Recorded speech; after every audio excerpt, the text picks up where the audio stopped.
Hey everyone, I'm Alyssa, an Indianapolis Colts cheerleader for the 2024 season, and this is Believe in Colts. Welcome back to Believe in Colts. I'm Lawrence Owen. With me, as usual, is my guy, Donald Thomas. What up? And today, oh my goodness, man, there's so much to talk about. We was discussing this before. There's so much to discuss about this upcoming game, heading down to Tennessee to fight those Titans. And it looks like we're going to be incredibly shorthanded again.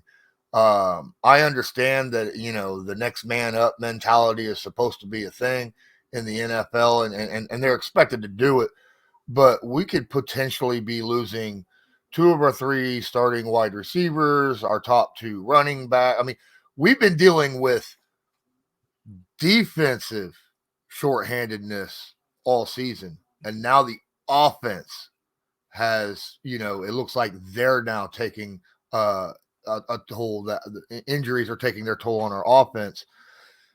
Man, how does a team overcome something when it's just you're just blasted with that many injuries all of a sudden? Decimation of the roster is going to happen throughout the season. This early in the year with these critical pieces all at once is very, very difficult to try to overcome. It's cliche, but next man up is the mantra. It is the motto. It is the it was etched in your mind as soon as you get in the league. If you're not the starter, you got to prepare like the starter. You got to be ready to go. But there's a reason why they're not the starter. And so you want guys to prepare to be ready to step in and play well. Not all the time are you going to get that same product from the guys that step in. So it's very difficult, man. It's hard. I mean, you possibly, there's still questions about your quarterback situation, who's starting there. Now you don't have your top, you don't have two of their three receivers starting. Your running game is going to be lacking because you got two banged up running backs. You got, a new piece in on the offensive line. You get a starter back. Well, it's a lot. It's a lot. This week is critical. I think they have to know who's starting at quarterback as of yesterday, on Wednesday. You have to know who the starter is because you have to prepare and make a game plan around that person. Just to give some continuity or some solidarity to your offense. You have to have that. You have to tell guys, this is who we got. This is what we're rolling with. Whoever's not playing, be ready to go because this guy's not fully 100%. But it's going to be tough, man. It's going to be tough. But do your deal before we get going, man. Make sure that people know about this betting deal. Oh my goodness. Yeah, go check out on Bet Online because there's a bunch of different lines that you can actually drop right now. I haven't actually looked, but not today. I might look. I don't do a lot of betting, but if you are into betting, remember, Bet Online is the world's most trusted betting platform and your number one source for everything football. BetOnline has every stat, every matchup, and even live odds and spreads to bet on during the games.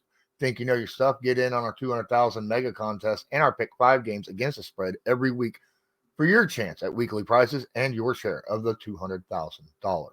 When the game is over, head over to our online casino and get in on a game of blackjack or poker, or just unwind with one of our over 150 slot games. Head to the website today and get in on the action. Bet Online. The game starts here. So you talked about you need to know who the starter is early on, and it's not just the starting quarterback because, obviously if Jonathan Taylor and Trey Sermon can't go, you got Goodson and whoever's coming in for, as the second running back, they got to understand the handoffs. They got to understand how the offensive line blocks, because everybody's different. You kind of got to get a feel for each other, wide receivers and quarterbacks. They got to understand each other, the delivery of the football, where the quarterback likes to place the ball, quarterbacks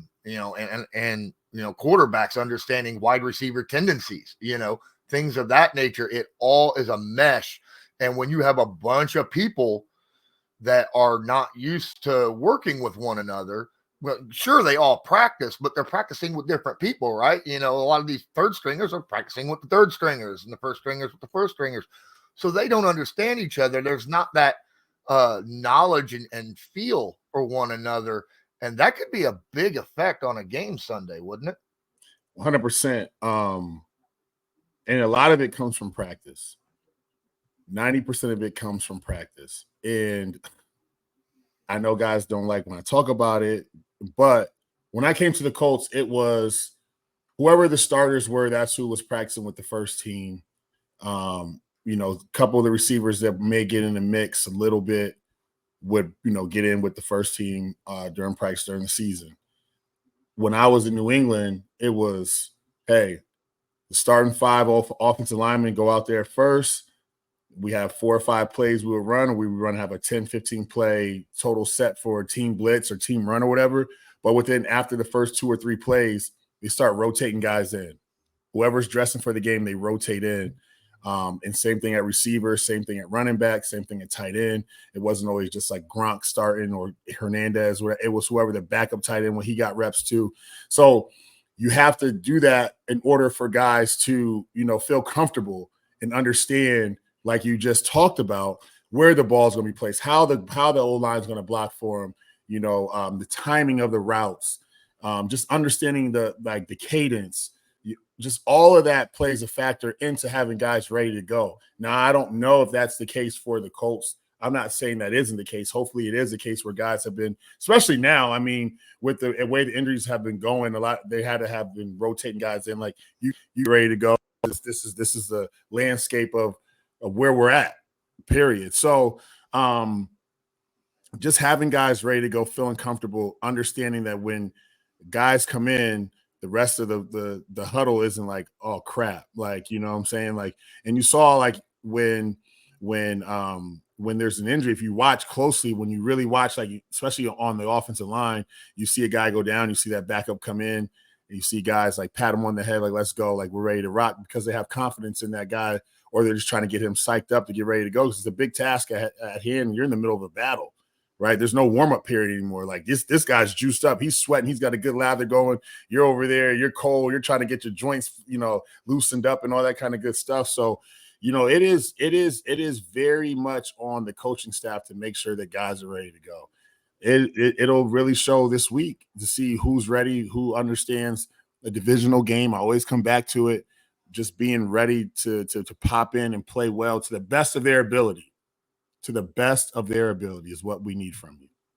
Yeah, you kind of have to, like you talked about, man. This is a divisional game against the Titans, who looks like we'll have Will Levis back, and he's a guy who is not afraid to throw downfield as well. You know, so flipping back to the defense, we have been having all sorts of problems stopping big plays, right? And that, I mean, when you're a cover 3, cover 2, defense, that's supposed to be your bread and butter, stopping the big plays. Will Levis loves going downfield. Guys like, you know, DeAndre Hopkins, who, you know, is still, can't forget about him. Opinion, can't forget about him. Can't forget about him. He's still a man amongst boys. It's just, you know, father time does start to slow you down a little bit, and so people kind of forget. And he's in a spot where he's not. People aren't talking about the Titans. So let's just be real, right? Like, you're not sitting there talking about Titans are a top 10 team in the NFL. So when you're a guy like that, you can get buried. When you don't have a quarterback getting you the ball consistently, you kind of get forgotten. But he has potential to make some big plays downfield, or be able to take over a game if you allow him to, right? Like, and you see that now. I mean, we got new guys popping in the secondary. Hopefully, you know, we get Kenny back, but you know, you're pulling guys up off the practice squad. You know, you cut a guy right after the game, and you know, it hasn't really been heavily talked about. But you know, I don't.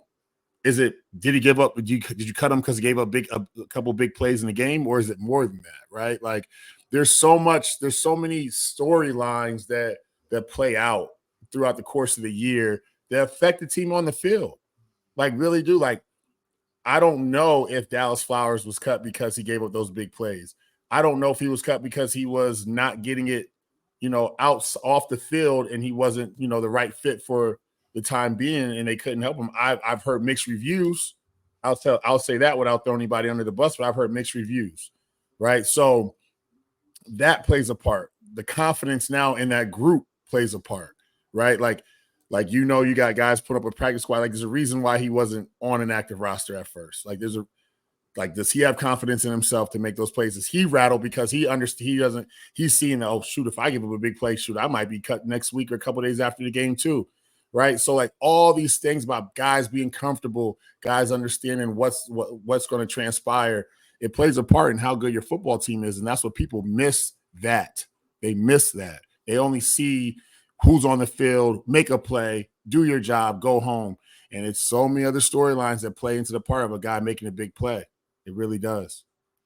The Titans have the worst overall offense in the NFL right now. Statistically, they have the least amount of yards than any other team in the league. And, we're talking like the second least amount of rushing yards and the fifth least amount of passing yards or something of that nature, somewhere in that general vicinity. Mm-hmm. And which averages out to horrible. But our defense has not even looked like Swiss cheese at times, right? I mean, it looked like open doors with, it's kind of messed up. But how does a coach right now, do you think, if you're a defensive coach, whether it's a defensive back, defensive line, linebackers, or just Gus Bradley in general, how do you keep these guys focused and not just go and not let them just go, oh, this is a bad offense, we could kind of slide through this one? Great question. Like you have, as a coordinator, in my opinion, you have to, obviously you can't look at the stats. You can't look at the stats. The stats are not something that you can look at in a game like this. You have to look at what they do, how they do it, and who they do it with. Obviously that's the name of the game, but you can guys can get caught up in stats and they can kind of lose focus on who they truly are and start, like they don't do this well, they don't protect the quarterback well, they don't do X, Y, and Z, we're going to try to expose this. Like, no. What's your philosophy? What got you to be this coordinator that is NFL caliber that can get guys in the right spots? Understand your personnel. This is who you got. This is who's elevated off the practice squad. This is who's available to you for the game. Put them in good positions. Put them in good situations, right? And then at the same time, make them understand what their job is and convince them to have confidence in themselves to do their job and only their job. Just do your job. And if you can do that, I think that the Colts will find some success.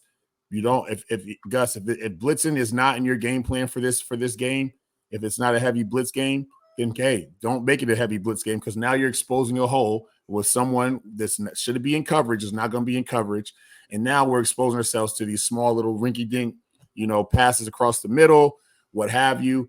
All right, so understand what you have for the game. So I think that it's just going to be drilling into these guys' heads all week.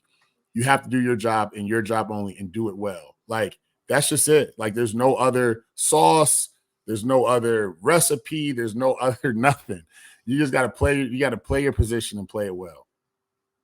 Okay. Now, what would you think in this game? Because I'm looking at this game, and we've had up and down history with the Titans, at least recently, right? Back in the day, I think we lost maybe one game in like 8 years or something like that. I mean, we absolutely dominated them. As of late, it's kind of been an up and down situation with the Titans. I'm curious, with the way our coaching staff has been, and fairly new, especially offensively, how would you attack this defense, right? Offensively, I know you're an offensive lineman, so I'm assuming the running game, even though we got two running backs out, that's on the table, right? Mm-hmm. Yeah, it's definitely on the table. Even if I don't have running backs that are 100% healthy to go, I got to test out the running game early in the game. I've got to test it out to see where we're at. I'm going to come into this game with a balanced attack. I'm not going to – man, it really depends on who my quarterback is. It really does, man. Like if it's Anthony, then I have to test out. I got to test Anthony a little bit. I got to protect him too, but I got to test him out a little bit to see how he's moving. I got to test out some basic runs. I got to go inside zone. I got to try to mix up some outside zone, throw a counter in there, see how they're playing it, see what they're putting in the box. And then from there, try to open it up. I got to try to open it up. Now, if I'm a little bit more aggressive, so I'm going to take a shot down the field early in the game just to see where we're at, in the secondary, because there are plays to be made. But I got to come into this game with a balanced approach. I can't listen. This is the NFL. This is the NFL. This is the best of the best. So for someone to be like, oh, we got so-and-so out, like you have a superstar running back. You have a top 5 running back in the NFL on your roster. So if he can't go, the running game doesn't just disappear. Like there's guys there that can run the football. So if guys can get on their blocks, get on the right angles, get to the linebackers, right, do their job effectively like we're paying them to do, then there's going to be yards to be had. Yeah, there's not going to be these big, huge runs that superstars make because they're superstars, right? But at the same time, there's going to be those 4-yard runs, that 4 yards, 3-4 yard runs that are going to chip away at this defense, right? And that's going to only open up the passing game for us. But you can't just throw something out because we got guys hurt. We just can't do that. This is not rec ball or high school or something when the starter goes down, now the shit hits the fan. It's not that, right? So we have to figure out what we're good at, and we have to consistently stick with that until it just falls apart completely and we have to go a different route. But I'm not for just saying, oh, I got 2 guys out, we can't run the football. Like, that's BS to me. Absolutely. And I feel like you gotta, like you said, you gotta keep the defense honest no matter what. And look, no matter who's the quarterback right now, I wouldn't want anyone having to throw the football 40, 50 times in a game. I understand Flacco did well last week, but we lost. We didn't run the ball on a consistent basis, control the clock, and make the game, our game, our game philosophy. And that's what ended up hurting us, as we ended up in a shootout against a team, we shouldn't have been in a shootout with, in my opinion. So we're going to do something a little bit different right here. As our bosses over there on the Believe Network has been pushing this whole bet online thing and betting. And the Titans right now are +4. The money line, the Colts are +118. The Titans -138. That's crazy. I don't understand how. I mean, if you're a plus, that means you're picked to lose, right? Yeah, so we're the underdogs against the Titans. That's what I've been seeing, man. Hey, look, listen, I think they're going off of injuries. I think they're going off of quarterback play. I think all that's just kind of playing a factor in. I think they think that, if either quarterback plays, it's not advantageous to the Colts, which is crazy to me. Especially since I hate to cut you short here. Right now, NFL league passer rating, Joe Flacco is number 1 in the NFL with a minimum of 50 attempts in passer rating over every other quarterback in the league. That's nuts. Besides Aaron Rodgers, is Joe Flacco the oldest quarterback playing right now? He has to be, right? I don't think there's anybody older than him. All right, well, there's a reason why Joe Flacco is 39, 40 years old and still throwing the football in the NFL. Yeah. Okay, so that goes to say there's a reason why Joe Flacco has a Super Bowl ring, right? There's a reason why he's been called off the couch twice. Okay, so as he should, he's one of those, may not be a Hall of Famer, but he's a generational quarterback. Like, he's a generational talent in my eyes as far as just longevity decisions with the football. Is he human? At 100%. Will he make mistakes? 1,000%. But I just don't see it being a game, and I don't think the bettors or the whoever creates these money lines and odds and all that see that as being a longevity piece. Now, when Anthony comes in the game, or if he starts, I don't think that people believe in him either, as far as the betting piece goes, right? So he hasn't shown enough to where people have to, like, I bet you there's like some bets like where it's like, over under 2 interceptions in a game for Anthony Richardson. You know what I mean? Like, there was never that. Would you put that for? I don't know. Who's your best? What do you want to say besides Joe Flacco being the number 1 passer rating or whatever? But like, you take some of these upper echelon quarterbacks, you're going to pick the under, right? Like, you're picking the over for Anthony because of the statistics and what history has shown. So it's just I don't know, man. I don't really get caught up in the betting thing. But like, if I had to bet, like, for Indy to be the underdogs is crazy to me, because Will Levis is not it. Will Levis is not it. And I feel like if you get after Will Levis in this game, he will do Will Levis-like things like we've seen in the past. Like, he does crazy things. Like, they won that first game, and the coordinator, he comes off the field, and the coordinator is like, what the was that when he threw like that 1 interception? It's like, don't ever do that again. Because he does things like Anthony tries to stretch or create plays that aren't there, or force it into a hole that's not just not open. So he's having his struggles. So is Anthony, right? But I feel like I think they think that their defense is better than ours. And right now with the injuries, they might have a slighter edge just because they have some guys that they have less injuries on the defensive, whole like than us. And so it's just, you look at injury reports, you look at all this, and then you try to create this whole money line thing and odds and all that kind of stuff. Well, I mean, they do have some injuries. Jamal Adams, which I think is probably one of the more overrated. I mean, he's a hell of a box safety, but outside of that, but Jeffrey Simmons is, dealing with an injury with his elbow. So that's monstrous. I mean, Jeff Simmons, I see him like DeForest Buckner, like right neck and neck, and on how good of interior defensive linemen are. I think they're right there among the best in the league. And, for them to lose him, that's going to help us out a little bit, which again, could help out the run game with him not being in there. Let's get into doing our game predictions a little bit. Let's not go points yet. Let's talk about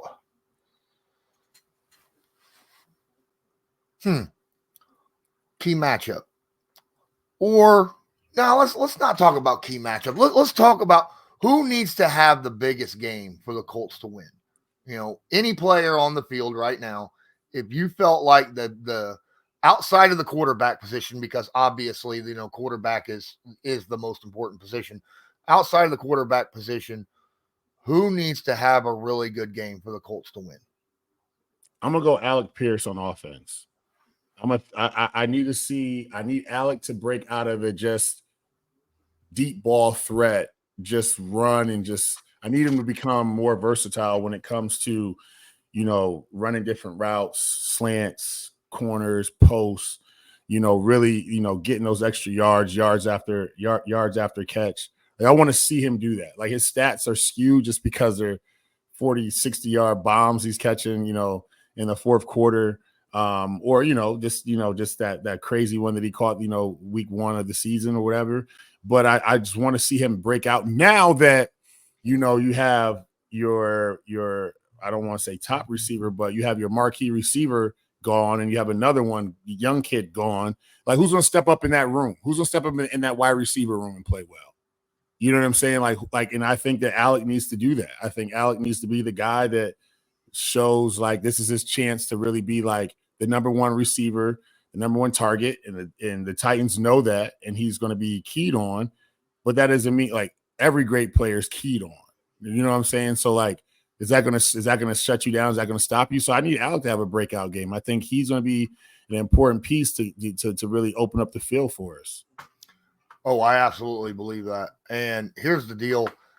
Before the season started, I talked about Alec Pierce, and I was talking about, people were like, who's going to be our number one receiver? It's definitely Michael Pittman, right? And I just straight up, I was like, look, Michael Pittman's going to lead the team in catches. Mm-hmm. There's no doubt in my mind, but I feel like Alec Pierce will lead the team in yardage. Mm-hmm. And there's a reason for that because, Pittman, yeah, he's going to get his 8, 9, 10 catches a game, but they're going to be like averaging 8 yards of reception, right? Mm-hmm. And Alec Pierce, on the other hand, what's he averaging? Like well over 20 right now, right? I mean, it's ridiculous where he's sitting at. Yeah, Alec Pierce right now averaging 28.3 yards a reception, leads the team, as I said, in yardage, but he's fourth in targets. Right. He's behind A.D. Mitchell in targets. Okay. A.D. Mitchell. He's behind Josh Downs, Michael Pittman, of course, as I said, leading in targets, leading in receptions with 22 receptions. But Alec Pierce, he's only got 13 receptions on 17 targets, though. That is a very good, that's what, 77% receptions, and he's getting 28.3 yards of reception. That's unreal. I don't think he can keep that up the entire season, Right. but wow, I've been pretty dead on the money when it came to what I called on earlier this year. I'm going to go with Julian Blackmon on the defensive side. The free safety. Look, like I said about earlier, this team has given up way too many deep shots. And if Will Levis plays, he loves taking those shots. Blackman's got to keep his head up, make sure no one gets behind him, and knock those down, limit those opportunities. And Gus Bradley earlier this week said, we've given up too many big plays, and that's what's really hurting our defense. I understand a lot of fans and people out there want to say this or say that on what our defense, but the fact of the matter is we do give up too many big plays. Yeah. And we also have issues tackling at times.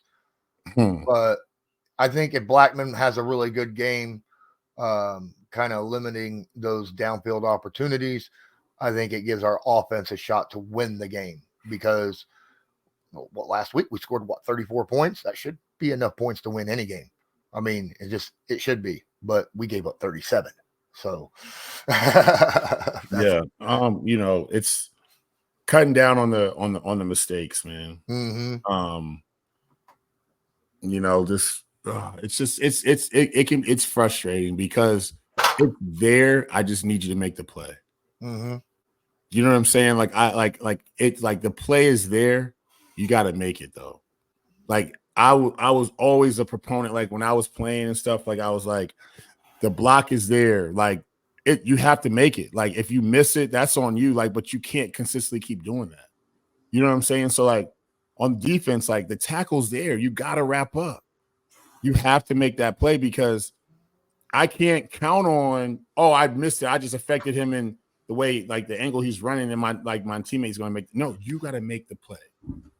And I think that's where right now some of our struggles are happening when you talk about the tackling.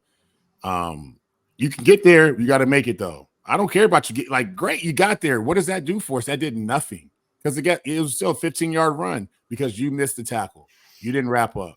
It's like that big run that ended up for a touchdown from Bigsby. What was it, like 6 missed tackles? I mean, it was ridiculous how bad that how he just ran like to. Yeah, he was running with a purpose. I need you to play with that same purpose. Yep. What's the difference? You play with the purpose. I play with the purpose. Right. So, all right. So the best man win, but I don't need you. I'm not going to go in there just, blind and just hope for the best like that. And that's sometimes that's what it looks like on like defense, even offense. Sometimes like hope for the best, right? Like call this play, hope for the best. Like, nah, like we have to eliminate that, like for real. So, this is going to be one of those games where, you really have to look at who wants it more. I keep saying that, but it's the truth. Like, when you have a team that is 1-4 or 2 and what are they? They are They're 2-3 right now. And the Colts are, and the Titans are Titans 1-3. Yeah, right. And so 1-4, I think, or 1-3. Yeah, 1-3. They didn't play last week. And the glaring thing for me right now is that the Colts are 0-2 away. Have not been playing well on the road. And this is a road game. And just because this team is 1-3, right, doesn't mean that the Colts just have the upper hand on them because of that. I think when you go back to this betting thing, they're looking at how the Colts have fared on the road. They're 0-2. You can't. Where are you gonna go? What are you gonna you split the season because you got 8 away games this year, so you're gonna go 9-8 just because there are 8 away games? Like, oh, just screw them, we'll win at home. Like, you're not gonna make the playoffs doing that. So the Colts need to right the ship and get everybody on the same page, because a flight's not a distraction. A different stadium can't be a distraction. You know what I'm saying? Like, fans not in your favor can't be a distraction. Those are things you have to have blinders on. You have to understand that you have to play well. And I don't care where we could be on Mars. As long as we got a football field, let's line this thing up. You know what I'm saying? Like, and so it can't be a home field advantage for a win. So this is a game where guys have to understand this is a divisional game. It's not going to be in our favor. These guys are coming out to play. We got to come out to play. We're wounded dogs. They're wounded dogs. Best man has to win. Who wants it more? Period. There's no other way around it. If I could stand up in front of all those guys as my pregame speech, I would probably say the same thing verbatim with a few other explicit words involved. You know what I'm saying? But guys just got to put their big boy pants on and go play. Like, hey, listen, man, this is what it is. You know what you signed up for. We pray and we hope that we make it through a season unscathed, but that ain't the reality of it. Someone's going to get hurt. Someone's going to get hurt in this game. We don't want it to be, but somebody's going to get banged up. And you got to be ready to play, man. That's not an excuse. It's not an excuse. You saw, just to go back real quick, you saw what happened this weekend, right? Like last weekend with Vandy. Bama came in. Vandy beat the brakes. So I was at that game. I watched it unfold before my eyes. I watched it. I looked at my son. I said, when they threw that interception in the first quarter, I said, I don't know, man. Said Vandy came to play. Them boys better answer. Hey, look, listen. When the bell tolls, you better answer it. So you know what I'm saying. It's no different. This is the NFL too. So there's no clear advantage. That's why they say any given Sunday, right? So like, hey, you guys are the underdogs. Take it for what it's worth. If that's not motivation enough, the people think you're going to go in this game and lose because you can't play on the road. You can't stop the run. You can't run the ball. You can't throw the ball because you don't have receivers. You don't even know who your quarterback is. You got an old man. You got a young kid. You still got to play. And guess what? You got to play next week and the week after that and the week after that. You going to pack it in? Or we're going to figure this thing out. Figure it out this week. You got a few more days to prepare. I need everybody locked in, laser-like focus. You get paid a ton of money to do this job. A ton. This is your job. Take it serious. With all that being said, what's your predictions for this game? Man. I'm going to go 24-21. Colts pull this one out. I think enough is enough. I think they have enough talent still on that roster. I think getting Kelly back on the offensive line to help out the young fella at guard. I think that as a whole unit on offense, they've got to come together and play well. I think it'll be spirited at times. I think there'll be some lulls in the game, but I think that overall they're going to rally the troops and figure it out this week. And I'm being optimistic with that prediction, but I think 24-21 Colts win this one. So I got to go two ways here because I feel like if the old man starts, he's got enough experience that I don't think it matters a whole lot who's out there at wide receiver. He'll find the guy that gets open and he'll deliver the football to him. They just got to catch it. They got to catch it. They just got to catch it. Mm-hmm. I feel like if Joe Flacco is the quarterback, we win this game. I feel like 27-17. I think we do a fine job in this game if Joe Flacco's at quarterback. If Anthony Richardson's at quarterback, I think we lose. And it's not, a knock on Richardson, but Richardson is having issues, getting connections with the starters, let alone a bunch of, other guys. And plus he's not going to have, most likely either of his top two running backs, which means the defense will be able to be solely focused on him rather than, the running back as much in the RPO game. So I think that favors Tennessee more in that situation. And I feel like if Anthony Richardson plays, and I hate to say it, but I feel like the Colts score 17, maybe. I think the score is basically flipped, right? 17-21, and I think Tennessee pulls it off. So that's just my thought process on that. Yeah.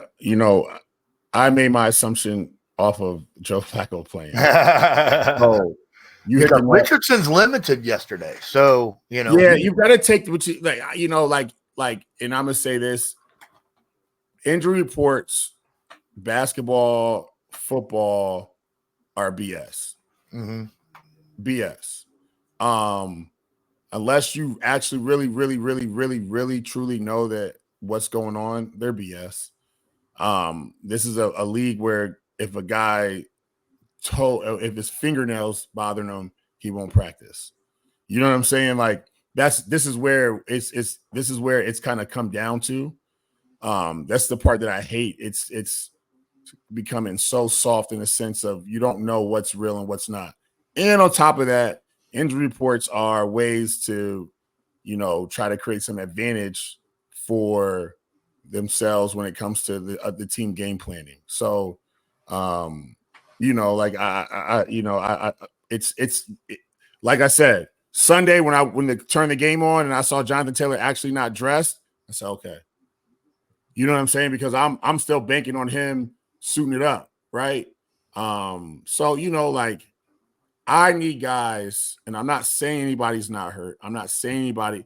I just need guys to really, really, really understand and really play for the team. Yep. That's a broad statement, but that's all I'm gonna say about it. And I'm not saying that's what's going on. I need guys to really lay it out. But on a coaching standpoint, you have to, weigh the players and understand, hey, this player, your starter, he wants to play, he's willing to play, he can go and play, but he's at 80%.